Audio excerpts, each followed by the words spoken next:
Today we're making pumpkin spice wine without the pumpkin. Okay, there's some explanation to this. People have been saying for a long time, you need to make pumpkin spice this, pumpkin spice that. And even some of our admins talk about pumpkin spice things. And Derek has gotten pumpkin spice things. And I'm always like, that's gross. See, you have to understand. Here's my issue with pumpkin. Pumpkin pie was a whipped cream delivery device. I would get the littlest piece of pie that I could get and put half a container of Cool Whip on it.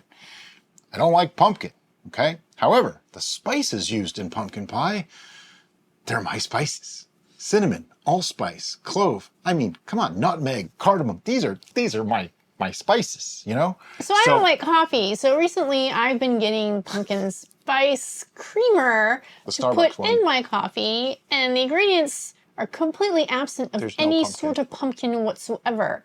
It's just the name, pumpkin spice. And it's referring to the spice, not to the pumpkin.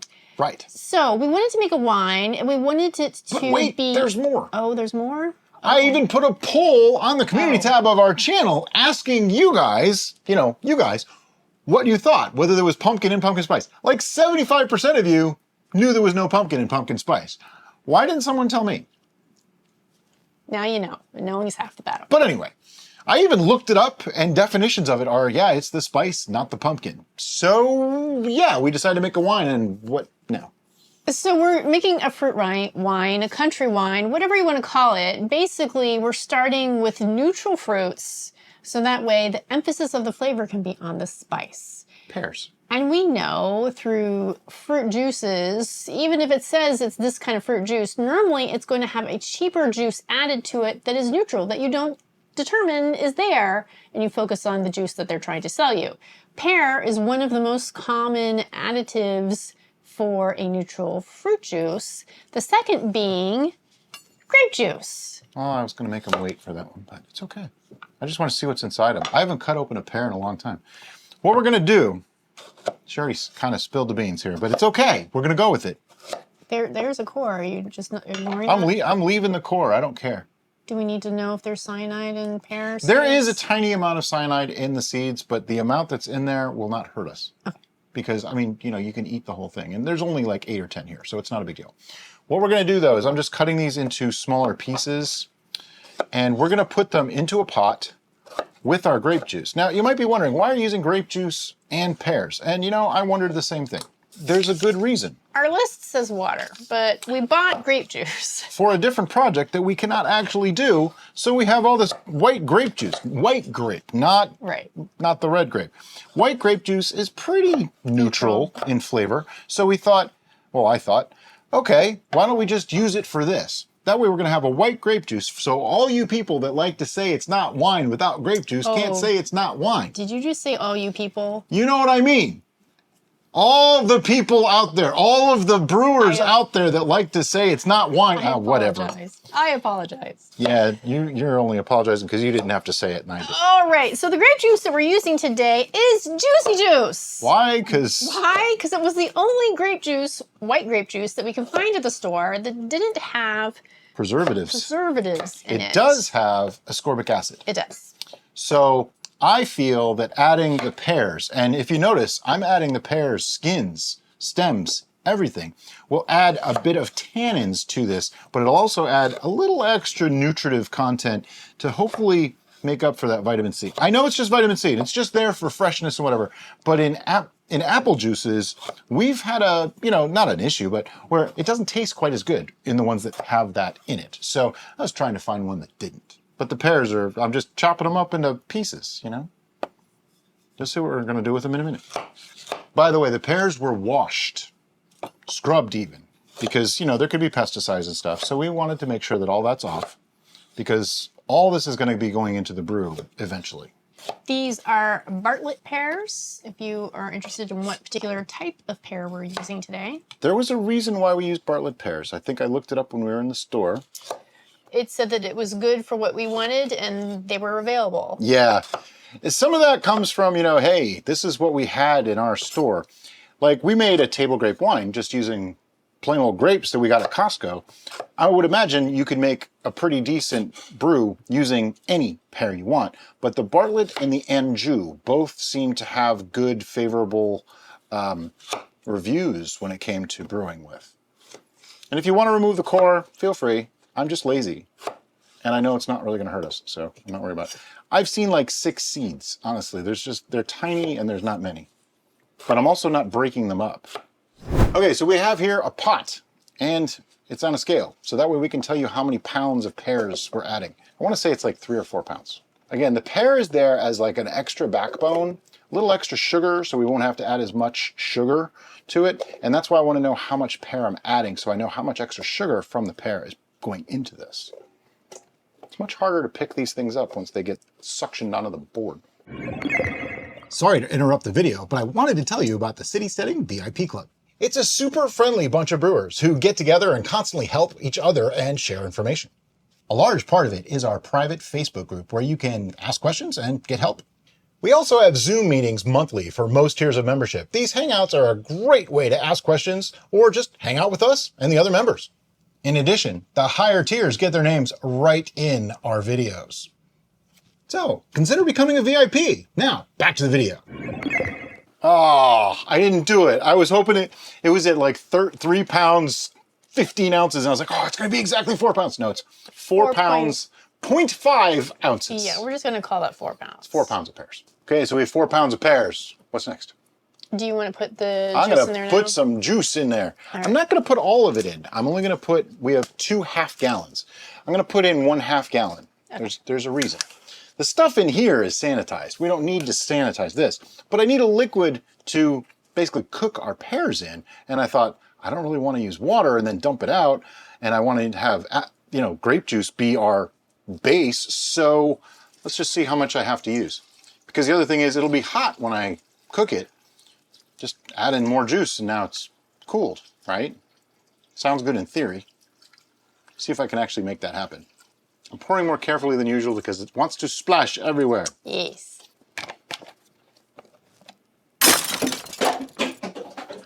I think I have to use more. I'm probably going to use half of it though, for now. Well, we're going to include a whole... Oh yeah, we're putting a whole thing in there. By the way, the ingredients in this is apple juice from concentrate. So this was concentrated and reconstituted. Grape juice. Should be grape juice. Apple juice. Uh-huh. Apple juice is the first ingredient. Oh, so it's Even an though apple, white grape. It's an apple grape combo. Oh, it's white juicy grape. juice. Okay. Yeah. Well, See, this is the problem. You can never really get a real juice. They at the drive-through, but I'm not getting there. But anyway, this is apple juice from concentrate, grape juice from concentrate, ascorbic acid, and natural flavors. So, some part of a beaver is in here too.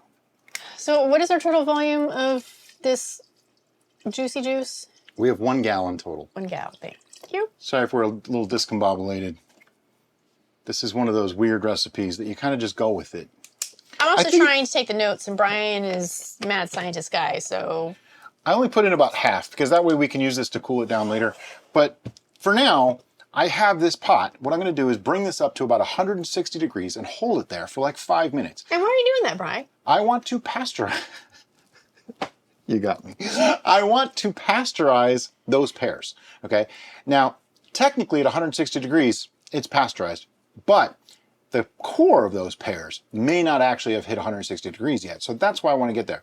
But if I bring it to a full boil for too long, now we're cooking things down. I don't really want to cook it. I don't want to change the flavors. I still want it to have that fresh fruity flavor. So that's why I think 160 degrees for like 10 minutes is all we need. Now, we have cooked fruit before on purpose to change the flavors to more of a baked Concentrated flavor apple wine. with a concentrated Worked apple wine. beautifully. It was gorgeous, but that's not what we're looking for in this particular beverage. Exactly. So I'm going to go cook this. Be back in 2 seconds. Couple things going on here. Those pears are releasing some sugars into the grape juice, which would give me not an appropriate reading when I go to take a reading. So what I want to do is test just the juice and see where we're at for gravity. So that way we have multiple copies of everything, basically. I'm going to do this and hope I don't spill it. Most juices run in the 1.050 range, so I'm expecting this one to not be much different. Looking like 1.048. Derek is doing the notes today. 1.048. Yes. So I'm just going to take all of this juice and dump it into the pot that's cooling at this point. I let them get to about 160, 165 degrees, let it sit there for a while until they got it really soft. I actually took a probe thermometer and stuck several of them to make sure that they hit 160 degrees. That way, they are pasteurized. Everything in there is now dead. So here's what we did. Heated this up, let it cook for like 10 to 15 minutes or so, took it off the heat, tried to cool it down to about 110 degrees Fahrenheit because we do not want to kill off our yeast that are going to be going in next. So I ended up having to dunk it into the sink. You know, do the water trick with the sink where you just fill it with some water and put this in there. So next, I have to get this into there. But first, we're going to put the sugar in here. We're going to add 1 pound of sugar. The reason why we're putting it in the bottom is that the heated liquid poured on top of it should help it dissolve more readily. Now, I'll do some math for you in just a minute, but maybe after I stop blocking my face. Now we're just using white sugar because we don't want to augment the flavor yet. That comes later. Right. So, what I meant by the math was this. I figured out that there's actually 176? There's 176 grams of sugar in 4 pounds of Bartlett pears as we used. Now, I don't know that all of that's really going to get into our brew, but a good portion of it is, and some of it may have leached in already. What I want to do is get the solids out. And we are putting all of this into the brew, okay? These were just... Do we need it on the scale anymore? No, it doesn't have to be on the scale anymore. All right, let's get the scale out of there. So in case we haven't said it yet, everything that we're using has been sanitized in... The red bucket of sanitization! Except for this pot, which was basically boiled at this point, so it's safe too. Yeah. So I'm just going to take the solids out with this, and then I can just dump the rest in. I'm sure there's an easier way. Oh, and before anybody asks, yes, you can use a brew bag if you want to for this. Totally, perfectly fine to do. I don't prefer them anymore after we've had a few instances, especially with the Little Big Mouth bubbler, where the gas is built up in the bag and it pushed its way up into the airlock and blocked it. Yeah, so the way these lids work is that this is the underside, and so it would push against this section, creating basically a seal. So therefore, nothing could really come out until something gave, and it made a really big mess. Yep.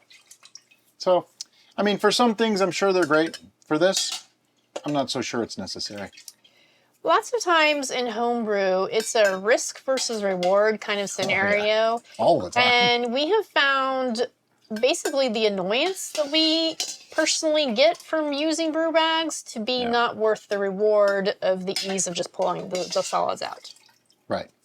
And, you know, people talk about the mess and this and that. I don't know, I'm racking it anyway. So to me, there's no more mess.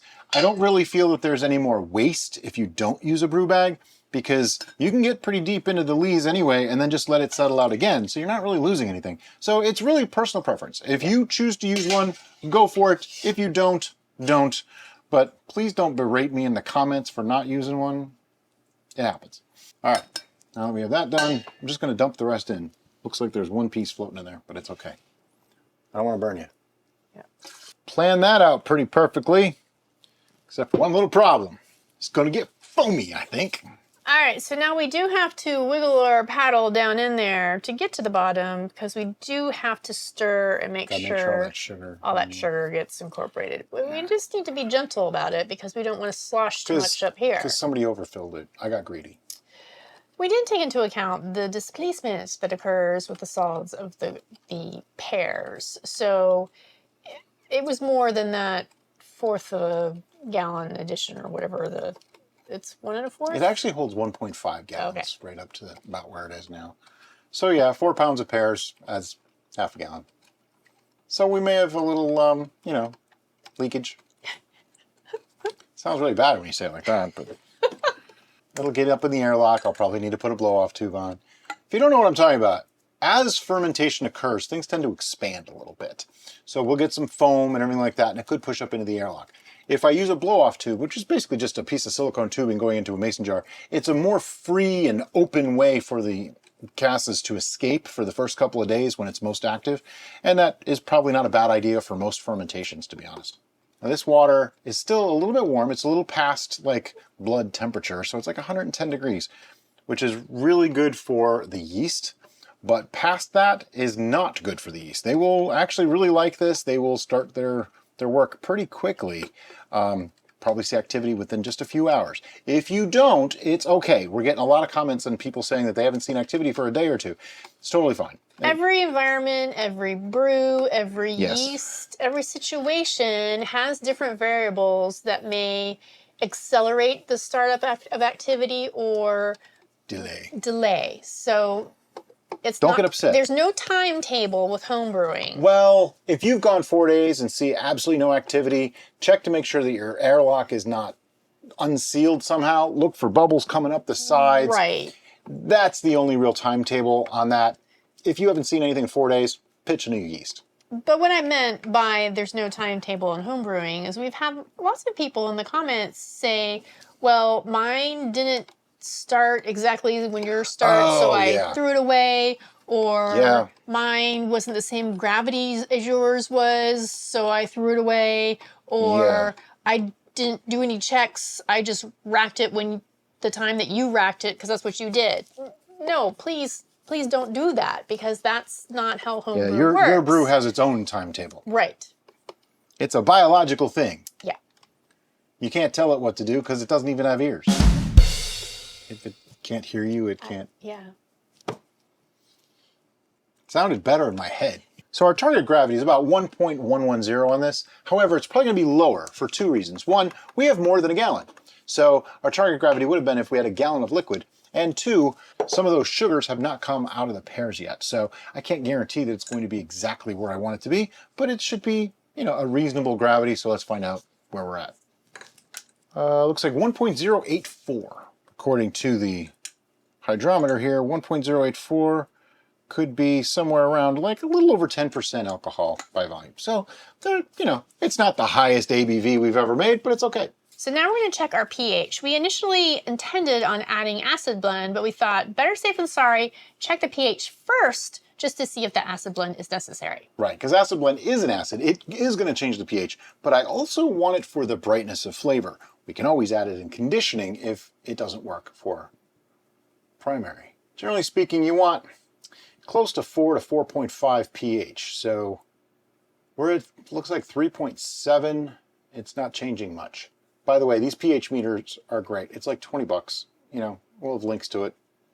Just get one. It can save your brew. 3.7. Okay, so since we're at 3.7 pH, that's a little on the acidic side. I really don't want to add anything that's going to add to the acidity. So instead, we're going to hold off on the acid blend until we get to conditioning and see if we need it, see if it'll help anything at that point, because then it can't hurt the fermentation. For right now, we're going to add some wine tannin because we're not sure how much tannin is actually going to be released in the pear peels and stems and cores themselves. So we're going to make sure that we have that great wine mouthfeel. So we're going to add the wine tannin. We're going to use half a teaspoon of powdered wine tannin. If you didn't want to use powdered wine tannin, you can always just use a cup of strong black tea. Just make a regular cup of tea with 1 tea bag or whatever amount of loose tea you put in there, and that's exactly how you do it. You just want to make sure that it is a black tea, not a spiced tea or an herbal tea. Because you're looking to just add the tannin aspect of the tea itself and not the flavor of tea. Right. A lot of people ask that all the time. And while you can use any tea you want, for the purpose that we are describing, you want to use just a simple black tea. And contrary to what some people will tell you, any brand will work. You know who I'm talking about. There's 2 or 3 of you out there. No matter what brand I say I use, I'm wrong. All right, so the next ingredient that we want is our nutrient, which is Fermade O. We prefer to use Fermade O because it's organic, so it doesn't have any of the more unpleasant things that we really don't want in our brew. And you can also use about as much as you want of it. If you want those things in your brew, then by all means, choose the nutrient of your choice. Just make sure to follow the recommendations by the manufacturer. We are going beyond the recommendations of the manufacturer because we know we can do that with this particular nutrient. There's nothing in it that's going to cause a problem for our fermentation, where some of the other ones do have ingredients that too much is a bad thing. Yeah, you can taste it if you use too much. Fermate K that has diammonium phosphate in it. You can actually taste that if you put too much in. Well, That's the main difference. It's not even a taste thing. There's been studies done on the things that it can actually, after a certain saturation point, hinder fermentation rather than help it. That's true. Okay. Well, I don't really follow that because I keep track of Fermade O. So anyway, we're using 10 grams of Fermade O, and that was mixed in a little bit of the grape juice. So that way I didn't dilute that anymore, and I know that my gravity is going to maintain that very odd number of 1.084. And I think it's mostly because it ended up getting kind of diluted. Some juices came out of the pears, that kind of thing. So I'm okay with it. I mean, it's technically only like 20 points away from where I really wanted it to be. Not a big deal. There's 18 points of sugars in those pears. So that kind of balances out. I think it's about where it should be. We also know as long as this continues to ferment, once we get it off those solids and we have some more wiggle room, if we want to continue fermentation, we can always add more sugar. Absolutely. Last, but certainly not least, what are we adding? We're adding yeast, and today's yeast choice is Lalvin EC1118. I only had to help her with that because sometimes she adds more ones or doesn't put in enough ones. Now, a little story about this yeast. We went up to a local store, well, not even that local for us, about a half an hour away, to meet one of our viewers who wasn't working that day. Sorry, David. And we bought fresh yeast right from the store. It was refrigerated and everything like that because we've had some issues with yeast that we purchased recently on Amazon. I'm not saying don't buy them from Amazon. Just, I believe it was the perfect storm this year. We had much, much hotter temperatures than usual. And I think a lot of people were ordering stuff online. So a yeast sitting in a warehouse, in a hot warehouse, then in a hot truck all day. Yeah. Yeah, I can understand how it's possible they were dead. They were DOA before we even got the yeast. So that's my theory, because we had far too many stalls in a very short period of time, and they were all basically yeast that we had just purchased, which made it even more surprising until I really started thinking about what kind of weather the entire country's been having. Who knows how long that's sat in a truck being shipped. You know what I'm saying, though? Yeah. The yeast comes from the US that we're using. I don't believe it's... Lalvin, I think, is from Canada. Okay. Same continent. Okay. So it either sits in a plane or a truck or a train or something. Train or automobile. That's right.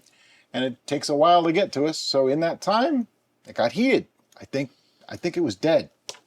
All right, so we're gonna go ahead and put our lid and airlock on. The table's sticky. And I know what you're thinking. You're thinking, Derek Bright, hey, you promised me a spice, like a pumpkin spice wine. I also promised no pumpkin, and there is no pumpkin. There is no pumpkin, but there's also no spice. But fret not. Why is there no spice? That comes later.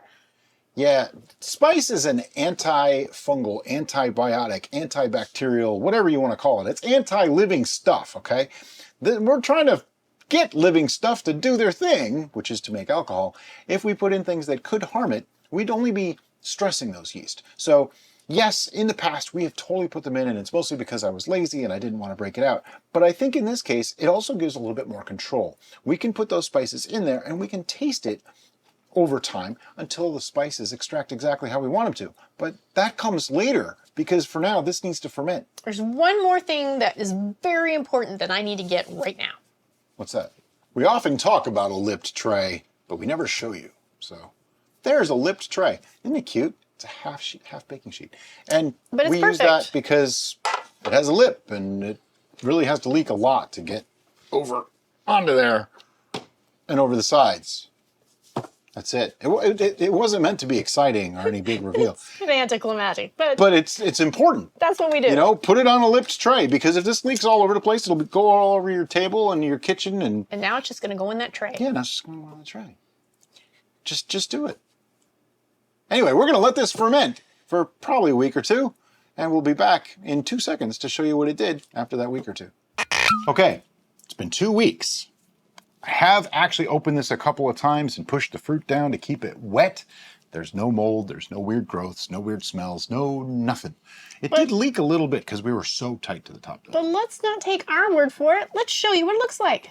That's right. We want to do an optical and smell. Olfactory inspection. All right. So as you can see, there's fruit popping out, but it's moist because we've been keeping the cap wet. Everything about this looks pretty good, though. Now the smell. It smells like a wine. Yeah. Smells fine. Now, we did see that our airlock pretty much slowed to a crawl. We also can look at our brew, because the edge up here by the top of the fruit cap is nice and clear, and we are not seeing any of those little tiny bubbles creeping up the side, which is another sign that potentially fermentation is done. But we won't know for sure until we take a reading. Now remember, this was an estimated original gravity. It was 1.084 plus about 18 more points. So like 0.018 for the fruit that's in here. That's assuming all of the sugars from the fruit got used up, which maybe they did, maybe they didn't. Also, we don't know, I can't remember how we took our readings, but did we take the reading after adding the fruit? Yeah, because we heated everything together. Right, so some of the sugars may have already extracted from the fruit. But so I think again, I actually tested that and it didn't change. Okay. But regardless, when you're doing these gravity readings, it is always, always, always an estimation. You're more focusing on whether your fermentation process is done than getting an exact gravity reading. Yeah, because trying to figure out exactly what your ABV is nearly impossible with the kind of devices that we're using. Even with lab results that are commercially used, have a wide variance. What is the variance allowed? No, not for a lab, for a commercial winery. They can have, it's either 1 or 1.5% in either direction. So if they put 13% on the bottle, that might actually be 11.5, but it could be as high as 14.5. So again, that's percentage of alcohol, by the way. When it comes to percentage of alcohol, it's always an estimation. Yes. Speaking of that, we have a rule where we take a reading, then we wait a week and take another reading. I think this time we can actually break this rule. And here's why. It's 0.992. That's super dry. Now, in case you're curious what I mean by that, normally we say take a reading, wait a week, take another reading. If they do not change, it's stable. It's not going to ferment anymore. In this case, 0.992 is so low, it's very likely not going to go any further. And even the tiny little bit that it would, it's going to be under airlock in secondary conditioning. So I'd like to move forward with this instead of sitting on it for another week. There's just no reason. Now, we have had some people say there's no way you can go past 1.000. And well, I'm going to explain, right, below that. And I'm going to explain a little bit about that so that way you might be able to understand if you don't. 1.000 is the gravity reading of water, and that's considered like a neutral baseline, if you will. Alcohol, however, is lower than 1.000. So 0.079, as a matter of fact. So when you combined those two things, then sure, it's certainly able to go below 1.000, depending on how much alcohol you have made in your beverage. Yes, that. Now, using the calculator the teacher said I would never have handy, I'm going to give an approximation of our ABV. Now, when I say approximation, we talked about this already. We don't know how much of the sugars came out of the fruits.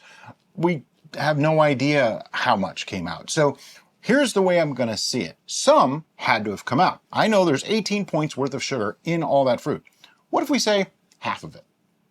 That way, I'm going halfway between just the 1.084 reading and the maximum with the 18 points added, kind of averaging the two. Gives us a pretty good range, right? So 1.084 plus half of the 0.018 from the fruit is 0.009.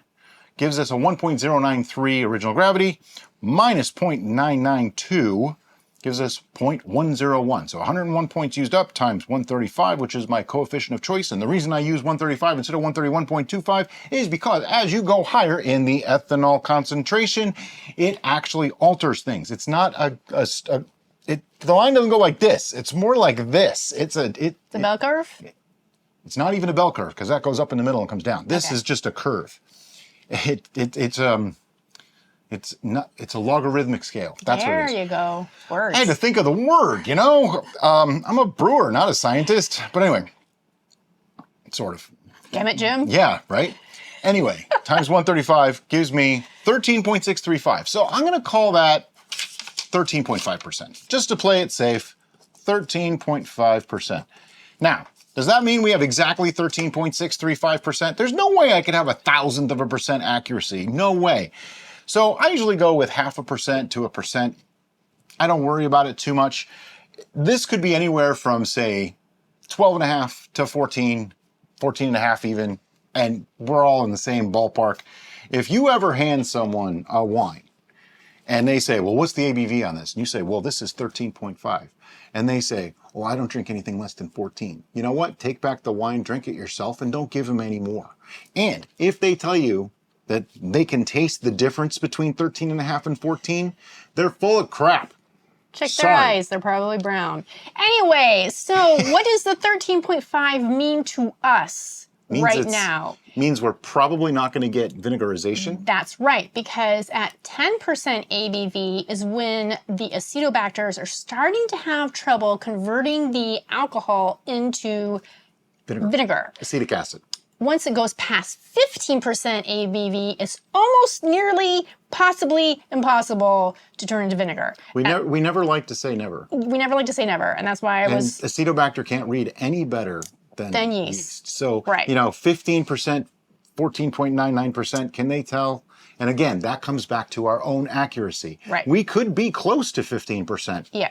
Maybe. Who knows? We could be closer to 10%. Right. But we are in this sweet spot. Yes. Past, say, 9 or 10%, it's preservable, okay? Now, we've not really had any trouble with even 5 and 6% ciders storing for a year or more, even 2 years. But safe side, 9, 10%, that's why a lot of wines are 9% or higher, is for preservation. However, we also know we still have a lot more stuff that we need to add to this brew. Oh, yeah. So let's get to racking and we'll continue with our process. Okay. All right, so we did some talking, trying to figure out what we're going to do next. We knew we wanted to rack, but we didn't know what kind of volume we were going to get from this. So we decided to play it safe and rack into our pitcher. So that way we can measure exactly what our volume is and know what fermentation vessel to use going forth. Every drop is sacred. So that is our tester jar that you just saw just a few seconds ago, and we added it to our racking vessel, our destination, if you will. So that way we didn't disturb what was going on in our Fermenter.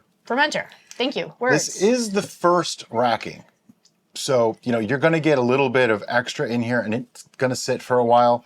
But I don't want to suck up all the lees that's in here, so that's why we're being a little bit careful. Had I just poured that in, it could have disturbed all that lees and made more mess than it's already going to be. If you'd like a more detailed description of our racking procedure, I will link that video in the description below for your benefit. So basically all I did was put this in about halfway, start the racking process, make sure your destination is lower than the source, and science does the rest. I can never remember if it's vacuum or gravity or both or what it is. It works. That's all I need to know. Okay, so we're going to show the sediment lease stuff. Let me get this set up here. So this comes up all the time. People always ask, so how much loss should there be? If you look in the bottom of this jar, you can see the level that we left it at. It's just this milky substance. There's a little tiny bit of liquid still in there. We might have been able to get another ounce or two out, but it was sucking up all of this lees. That's not really something we want in our brew. Will it clear out again? Sure, but why make life harder? So that couple ounces of loss, I am okay with that. That to me is just part of brewing. Now I know it might sound like I'm just being frivolous and saying there's some waste all the time. We do know people that will take that last little bit and run it through a coffee filter or something. I don't recommend it for the whole thing, but just a little bit. If that's how you want to do it and get a couple ounces as a sample for yourself, go for it. I'm not going to tell you no. To me, in the way we do things with the volume that we are producing, it's not worth the time. That's why we don't do it. That being said, Brian did push it slightly into the milky section, because as you I can know I'm see, going to like this one. because he's predicting he's going to really like it, and he wanted every little bit he could get. Actually have 128 ounces of finished product right now. Yep. So we'll probably have a couple ounces of loss after this settles out too. Just to be aware of that. This gets racked a couple of times. So we know we're going to have additions now at this point. What vessel would you choose and why? I think for this, because it is exactly 1 gallon, we can use our standard wide mouth 1 gallon jar. Now, the reason I want a wide mouth is because I'm going to be adding cinnamon sticks and berries and stuff. It's easier to put them in. Could you use a narrow neck? Yeah, sure. For this you could, and you can still fish those things out later. The wide mouth just makes it a little bit easier. And we're going to have very little headspace because the exact 128 ounces in our wide mouth is just about right. Whereas the narrow mouth are actually 1.2 gallons. They hold just a little bit more than that. So we'd have a little bit more headspace. All right, so we're going to go get our fermentation vessel. I'm going to sanitize it and we'll be right back.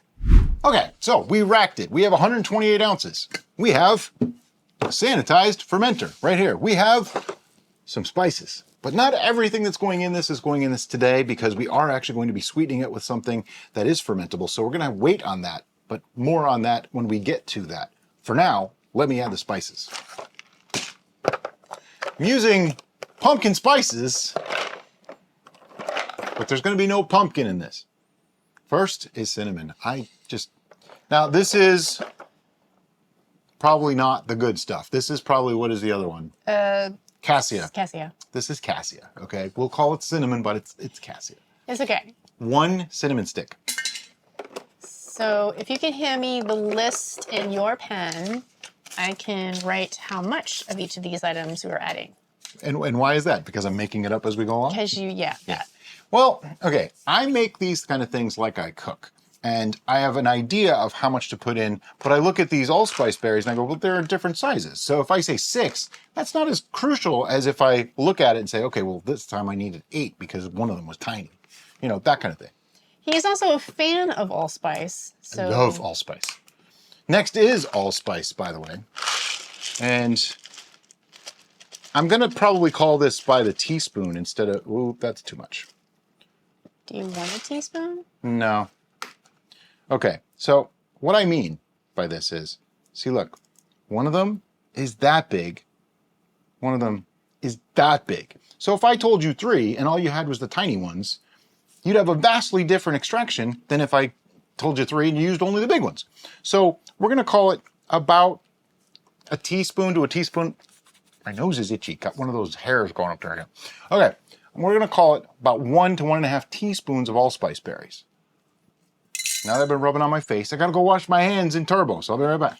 Okay, so that's our allspice. Next, cloves. Now, I like cloves. I don't love cloves. For this though, I think, oh, these are tiny, I don't want those. See, everything comes in different sizes. These are all natural things. They come in different sizes. For this though, I think I'm gonna go with 2 cloves. Just 2. If you do more cloves, we had someone recently that put they misunderstood someone, it wasn't ours, it was someone else's directions.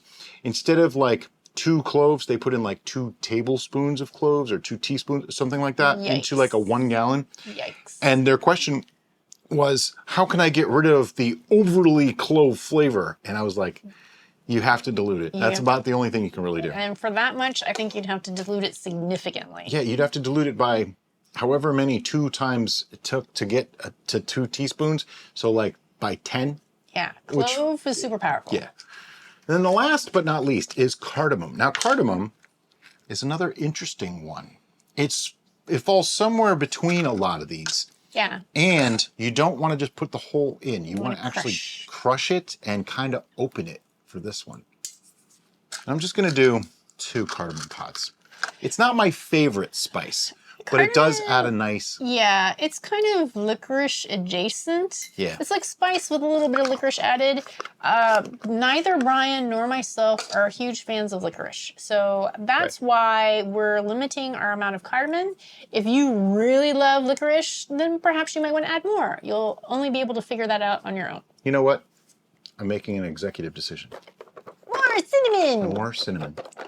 Now we have a large, that's like a 2.5-inch stick in there. I'm gonna do a thinner 2-inch stick. So we have 1 large size 2-inch and 1 medium size. I just feel like, I don't know how long we're gonna leave this, and looking at the amount of other things, now I've kind of balanced it out. And that comes from just doing it. I mean, I work with these spices all the time, so I'm really familiar with their extraction rates and things like that and how fast they will do things. We're probably gonna let this sit for a week or 2, so 2 cinnamon sticks is good for me. Plus, I like cinnamon. All right. My microphone's falling. Hold on. See? Mine's still good. Okay, good. We tape them to the inside of our shirts, and every once in a while, it comes loose. Pardon the pounding. What? I can cut that out. The sound. All right. Back to the show. All right, so at this point, we're going to rack from our pitcher back into our fermentation vessel on top of those spices. But to make this video less than 3 days long, we're going to do that off camera.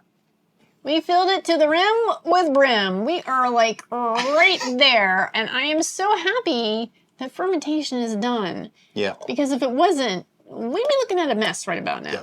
But that goes to show you how much these actually hold. They say 1 gallon is here, but it's really not. It's actually up to here because that was 128 ounces. I mean, those spices didn't take up all that much space. Anyway, we are putting this back under airlock with good reason, just in case there's any little bits to go or some degassing going on. Right, we didn't actively degas, we just let degassing happen naturally through time, but we have no way of knowing, because we used that process, if there isn't still gas trapped in fermentation. Now with the racking process, we did notice a little bit of gas displacement, so we're thinking there's probably still some gas in there, but we're really not going to want to swirl too much or we're going to make a mess. But it is going down, so there is definitely gas in there. By the way, people ask all the time why we don't actively degas, and here's the reason: safety. If we actively degas this and it was totally inert and there was no more pressure, no more gases in this, now when it's sitting, any spare air that touches it could be a problem. Where by letting it degas on its own, it's constantly pushing out the CO2, which is heavier than oxygen, and by having an airlock on there, it's going to push the oxygen out first. In theory, at least some of it. So it's just a little bit of a safety blanket to keep this from oxidizing. Not that oxidization is as big a worry as many have made it out to be, including us. We are guilty of this as well. A little bit of headspace, it's not going to hurt you. Because I'm going to tell you the truth. In all the hundreds of brews that we have made, the only time we ever oxidized was when it was already bottled and we had that much left in the bottom of a bottle and it sat on the shelf for like a year. Yeah. That oxidized. Yep. Other than that, we've not had an oxidation issue at all, especially not in primary or conditioning fermentation. Now, if we were to leave it with down to here for 6 months on the shelf, yeah, you're asking for trouble. Is it a guarantee that it's going to go bad or oxidize? No. But it could. And the more headspace you have, the higher the chance of it. It's just like a lot of other things. If you don't sanitize at all, it doesn't guarantee you're going to ruin your brew with an infection, but the chances are higher. But by sanitizing, you reduce those chances. By having less headspace, you reduce the chances of oxidization. How much is perfect? None is perfect. Nothing's ever perfect. You can't have it perfect. So you do the best you can. I say that all the time, but it is true. And I'm not trying to preach or get angry with anybody, but a lot of people get very hung up on specific details. And I can understand that because this is one of those things, like, it's very scary if you don't know. The unknown of all of this is kind of weird. And we all started at zero. And there was a time that I believed that a cider would be done in 6 days. Not 7, not 5, 6. I don't know if at stroke of midnight it suddenly is done or not, but there was a time that I believed that because that's what people were saying in their instructional articles and things like that. It was before videos, so, you know, that tells you something. And that's how it was done. It was leave it for a week, rack it. Then you do this, that takes 4 days. It was stuff like that, but it's just not true. None of that is true at all. Everything is down to your environment, your situation, everything about it is different. Plus, it's a biological process and yeast can't read. Everything's a variable. So speaking of leaving things for a week, we're going to leave this for a week. Maybe 2, but maybe 3. Whatever that is, we'll let you know when we come back. So it's been about 2 weeks since we added the spices to this. Now it's probably as good a time as any to take a taste test and see, have they extracted enough? What does it smell like? It smells nice. It really does. We sweetened this already? No. No. So how do we know? How do we know if there's enough spice in it if we haven't sweetened it yet? I don't know. Well, that doesn't make a lot of sense. We had listed that we're going to add brown sugar, but I don't see that we did that yet. Nope, because we'd have to pasteurize at that point, and we didn't do that. So we're tasting this dry with spices. I'm not hating it. What do you think? Give it another week on the spices and then do the brown sugar? I think it could take even more spice. Okay. Yeah, it's really hard to tell in a dry wine.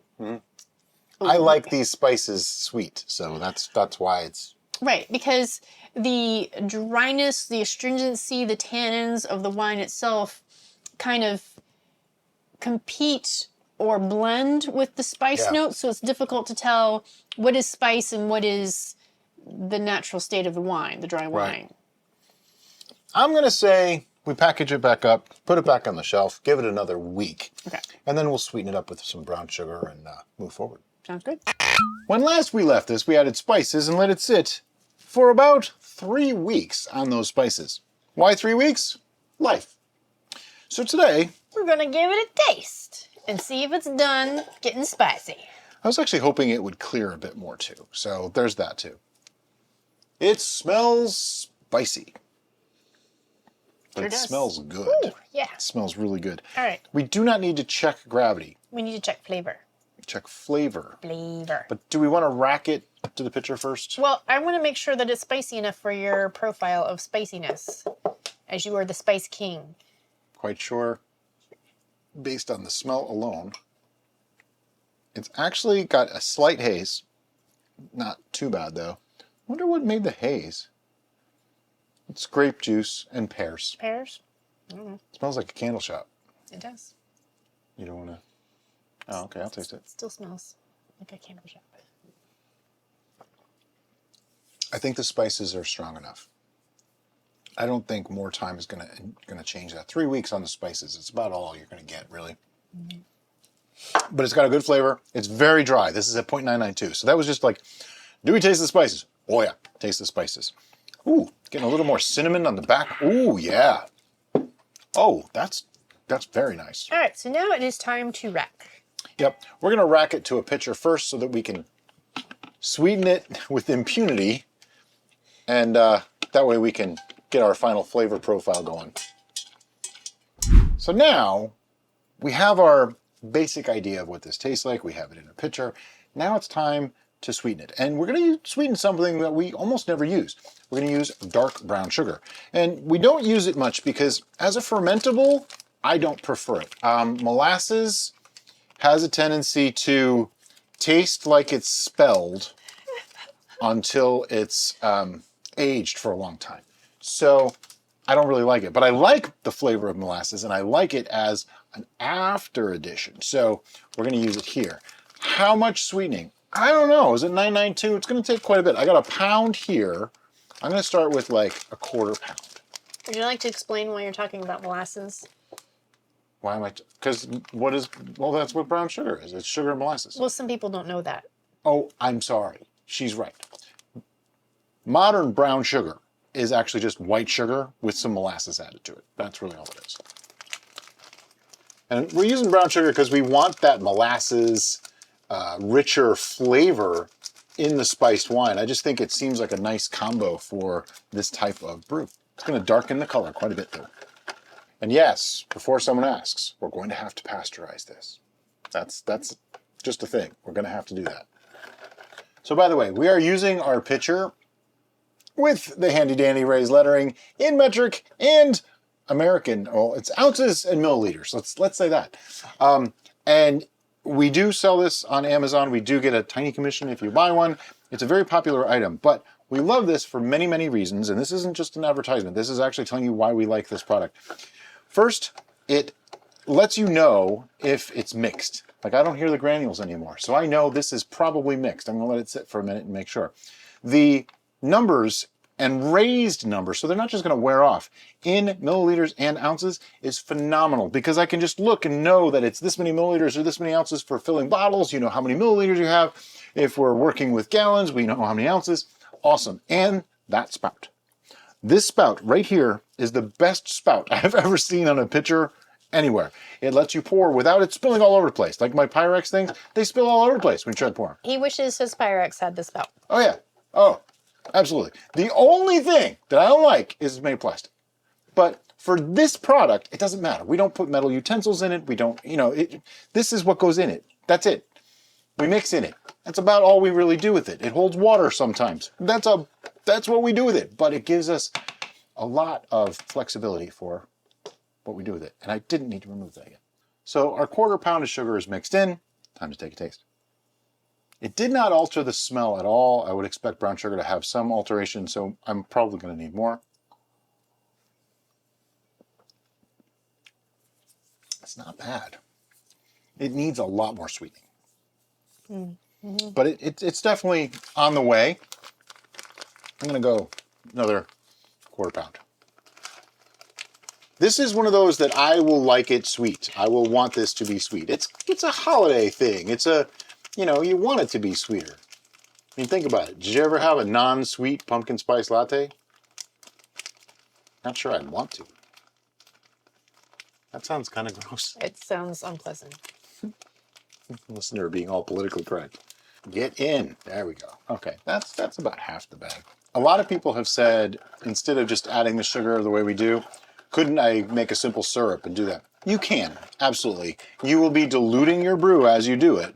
So it's something to be aware of, but you certainly can do it. For the brown sugar, I think it's a little more complicated, but it can be done. I mean, we're at 13.5%, so, you know, it could be doing it. Could do it. We got a brown sugar glob. That's the baby glob. There's a mommy glob in there too. See, here's the mommy. Wow, that's a big one. Violence is the answer. Sometimes. Wash, rinse, and repeat. Finally starting to have a little bit of sweetness to it. I think it needs more, though. There we go. We started off with the very intent dry, of having a neutral base, and that was our pear and white grape juice combo.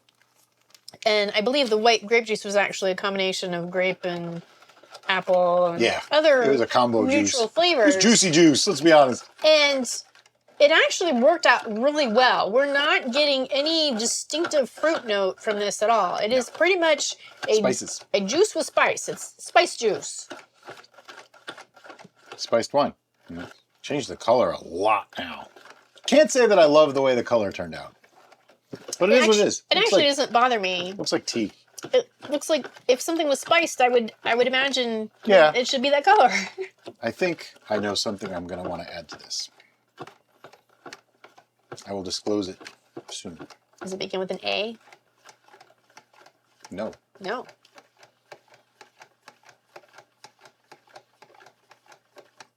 Ha! You thought you knew. He stumped me.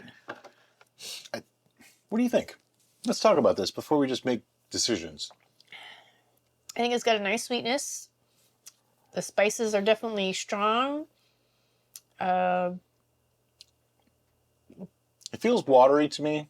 Feels like it needs more something. I have an idea that might actually solve that. I want to test it in the glass first because I'm not certain, but I got vanilla extract. So what I was thinking that he wanted to add would add similar things, but take longer. This is more instant gratification. I won't put in too much. It might not be enough. Okay. Yeah, vanilla extract can sometimes add the cap thing. I don't know, whatever. Vanilla extract can sometimes add like a filling feeling. It'll make it feel more viscous in the mouth, and it can alter the flavors a little. Ooh, oh, wow. Smell that. Oh, yeah. That's like candy. Yep. What's with all our candy brews lately? I like candy. It just melded all the sharpness of the spice, but you still get spice. But it enhanced the mouthfeel. Yeah. It really did. Without adding more tannin or without adding an acid, it brought that up. Acid blend could work in this. I don't think it needed it. I don't feel I need Okay, so I put in a few drops. We're gonna have to do it again. Add and taste. Oh no. Don't throw me in the briar I'm patch. going to measure this half teaspoon by half teaspoon. Just because. Oops. Okay, that's a little more than a half teaspoon. half teaspoon plus. Whatever. So, I'm just going to mix that through. Give it a taste. This is how we actually do it. I mean, we show you guys everything on camera, and I know sometimes it takes a long time, but you're getting our insights along the way too, so you can kind of tell what's going on. I don't think that got through. No, needs more. Not a lot more though. Sorry, I didn't pour enough for you to taste. No, it's fine. At this point, I'm just trying to match what I had in the glass I think we're actually close. Like, I could even back off from what we had in the glass slightly and still be fine. The smell is now in the brew, okay? Now when you smell it, you smell a little bit of the vanilla, but the vanilla mixed with those spices is really amazing. Still needs a little bit. I'm gonna wait till you taste it to be sure, but the vanilla is not as active as it was. So far we're at 2 half teaspoons or 1 whole teaspoon, and then another half. So we're at 1.5 teaspoons of vanilla extract here. Now your extract may vary too. Just remember that. Every extract is a little bit different. So I'm giving you an idea, but it could be different. What do you think of the vanilla level? I think it's good. Okay. Something I want to do now, though, is give a gravity reading. I probably should have done it before we added the vanilla. So this is going to be a very close approximation. I don't think it's going to change it that much. We only used 1.5 teaspoons of vanilla in a gallon. So it'll be close. This is to tell you how much sugar we added, which I know we probably added about 3/4 pound. So we should probably be somewhere in the like 1.025 to 1.030 range, I'm guessing. Or a little lower, 1.022. Are you happy with the way this is now? I feel like I'm happy with the way it is now. I'd like to take one more Would you do one more taste. taste just to verify your happiness level? Absolute verification. It's funny, compared to like my spiced metheglin, the mead, this is very different. Yep.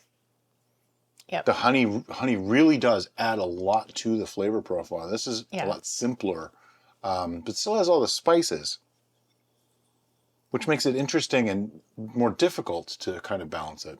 Yep. Okay, now it's a little richer. It's a little richer.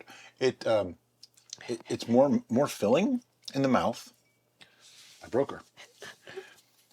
It's more filling in the mouth.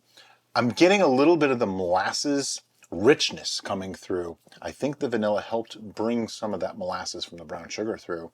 The spices are still there, but they've kind of muted a bit. I think with a little bit of age, like just sitting even just a little bit, this is actually going to be really, really nice.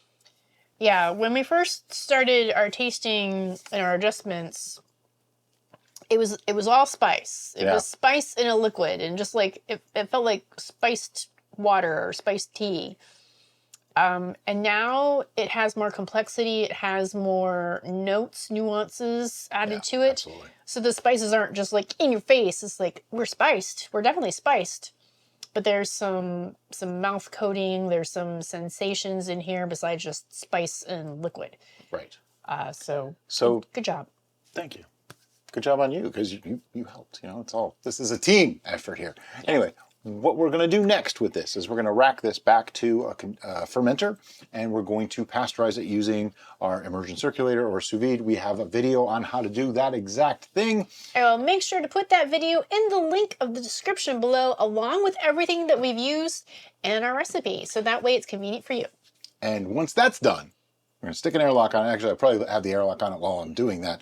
And once that's done, we're going to take it, airlock and all, and let it cool. Put it back in the fermentation station for about a week, let it settle out. A lot of particulates will fall out of this during pasteurization, and that's normal. It may clear a little bit too, and then we'll be back to give you our final tasting notes and let you know what we think of it.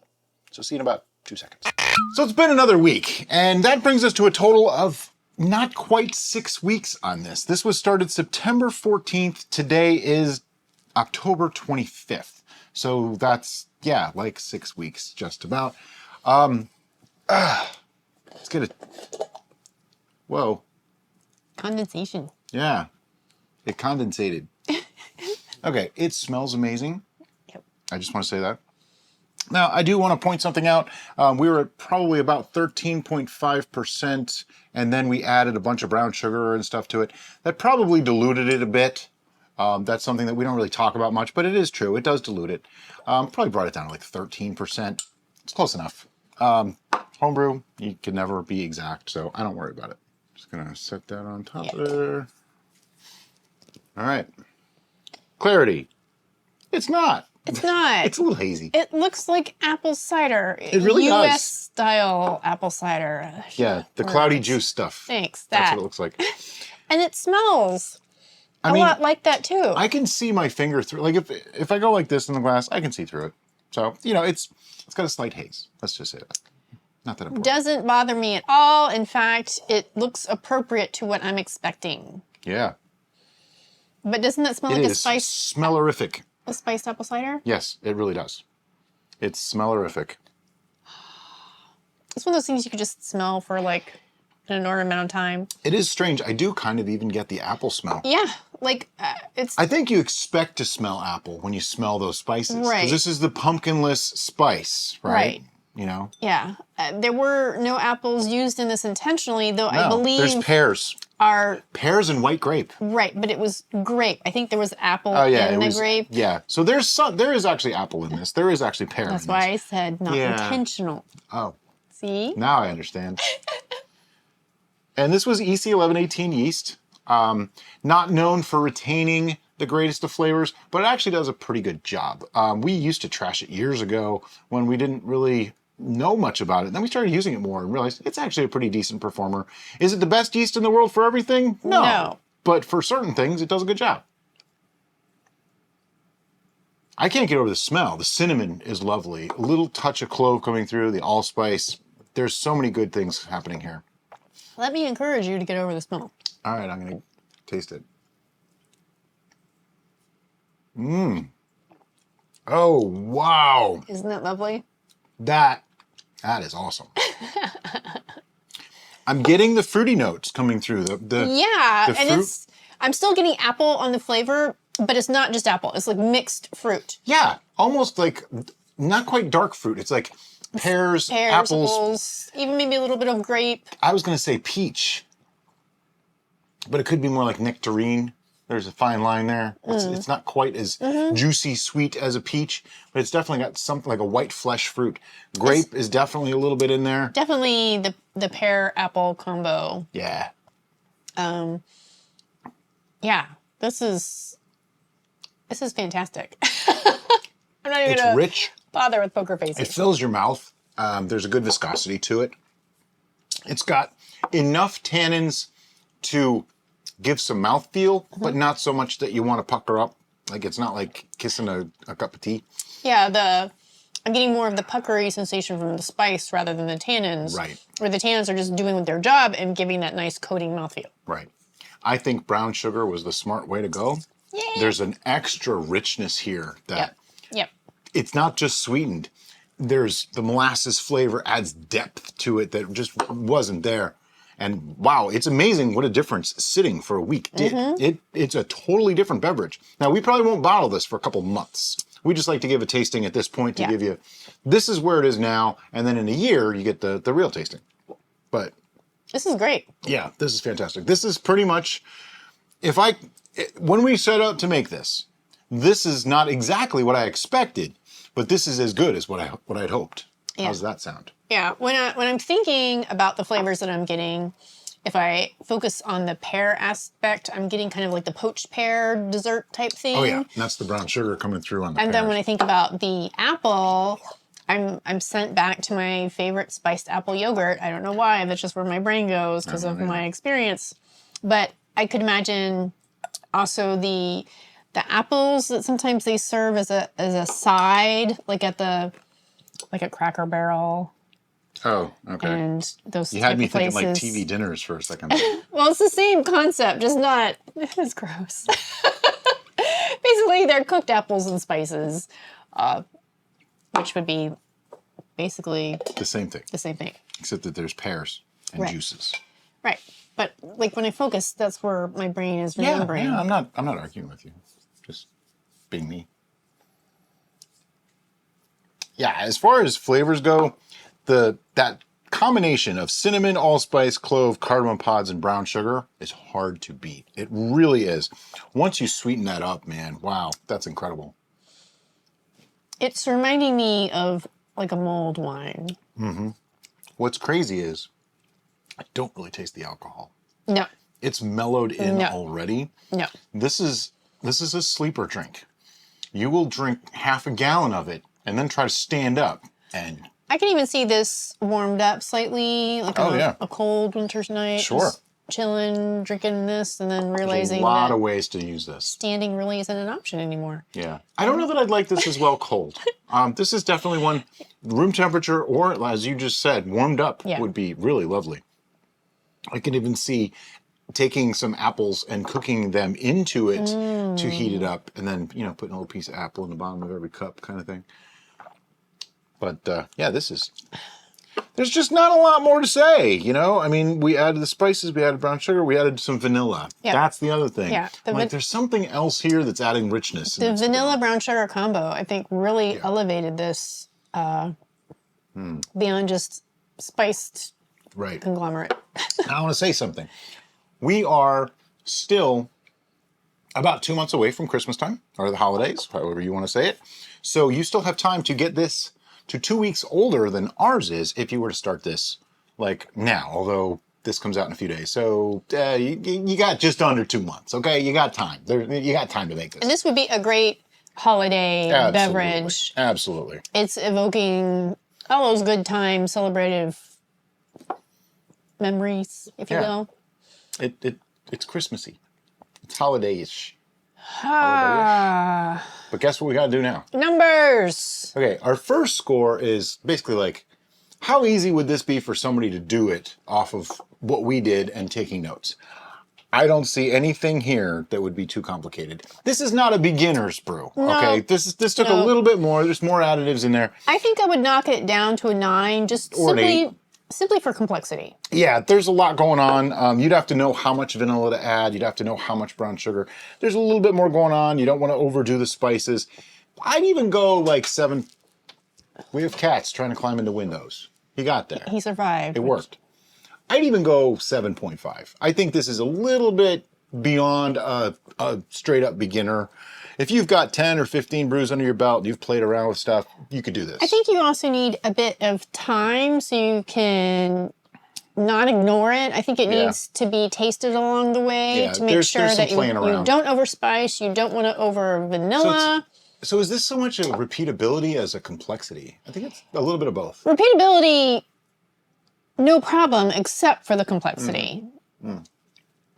Like this isn't just throw a bunch of junk in a jar. Would you go with 7.5? 7.5 works for me. 7.5. 7.5 is our official random number for. I'm gonna need more for my bias.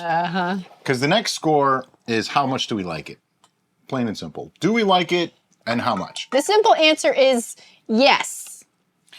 My score goes 1 through 10 with an occasional 11. Okay, the 11 is reserved for those absolutely rare moments. There have only been a couple that were just outstandingly amazing. Everything was absolutely perfect about it. But the way I do it is 1 means I probably wouldn't drink it. I'd probably dump it out. Up to 5 is varying levels of that, leading to, if somebody poured me a glass, I would drink it. 5 is I'm going down the row, looking for something to drink.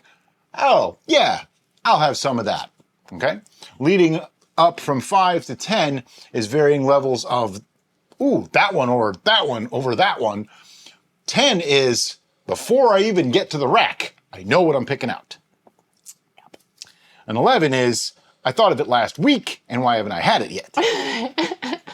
Okay, so, all joking aside, that's pretty much the gist. This is a tough one. It's really, really good. I mean, I'm trying to find things that I don't like. You already drank all of it? Oh boy. Yep. Okay. I have a number. Are you ready? Yes. 1, 2, 3, 10. 9.5. I'm giving it a 10 rather than an 11, simply because I want at least a little bit of wiggle room for the 1 year. I went with 9.5 because as much as I love this, and I think it's great, I actually would like it to be a little more tannic, like a little more mouthfeel. It's not quite rounded for me yet. I think it's going to be in a year. I think it's going to be absolutely incredible in a year. But it's just a touch off. And that's why I couldn't give it a 10. Because to me, 10 is like a big deal, And I've given other things a 10 that I think I liked a little bit more than this. It's close, though. I could just sit here and happily drink that whole bottle. Yeah, we're not going to. We have a lot. We have a lot to do today. But yeah, I'm really, really pleased with this. I mean, if I really thought about it hard, I could probably go to a 10. okay? And I'm not just giving into peer Well, pressure. a 9.5 is like, Yeah, it's that's splitting hairs. I'm getting more really. picky as we go. So, you know, my 10s of a couple years ago might actually be 9s now. So. Brian has noticed this in the comments where people are like, oh, you gave that a 5.5 and now it's a 5 or now it's a 6 or what went wrong? It's like, look more at the seriously? range. Look more at the ranges. This is just a guideline. This is just we're just picking a number out of the air based on our experience. We're obviously both really happy with our experience. Oh, yeah. And more than likely, any reservations we're putting on these numbers is in projection for the future so that we can have a higher number if it goes where we think it's probably going to go. But even in a year from now, if we're still in that range, but maybe I went to a 9.5 rather than a 10, doesn't necessarily mean I like it any less than I like it at this moment in time. It's just that taste change. Taste has changed, moods changed, what I had prior for lunch changed.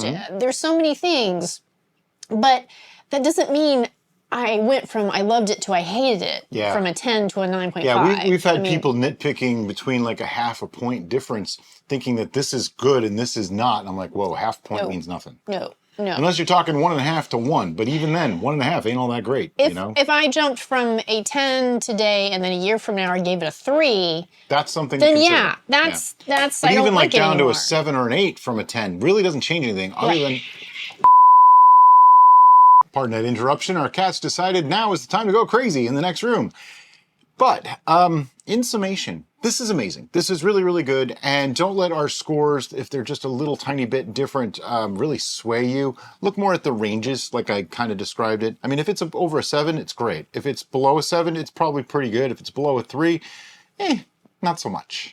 That's the easy way to look at it. Unless the flavor profile that we express to you is something that you like, that we say we don't typically like. Yeah. For example, licorice. Yeah. If we get a licorice note and you love licorice, then you'll probably like the brew much more than we did. Yep.